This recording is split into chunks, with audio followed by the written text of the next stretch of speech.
Oi, dengar radio. Pertama, doa anak yang soleh. So bila kita buka tadika ni, inilah anak-anak kita yang hari-hari kita duduk mana-mana.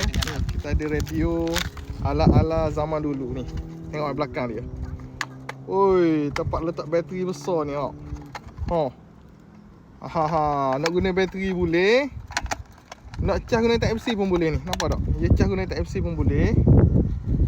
Okey, mana ni? Ni cas guna type C. Yang ni lampu. Ada lampu. Ada USB dan ada memory card. Dia boleh sambung Bluetooth.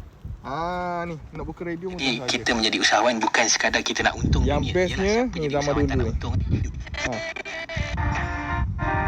Menggamit kenangan. Menggamit kenangan. Berani melawan orang-orang tuanya. Lebih kuranglah derhaka, kurang hajar, dah tak ada respect anak-anak. Jadi siapa nak dapatkan radio ala-ala menggamit kenangan ni, dapatkan sekarang di Beg Kuning. Kadang minta maaf sebut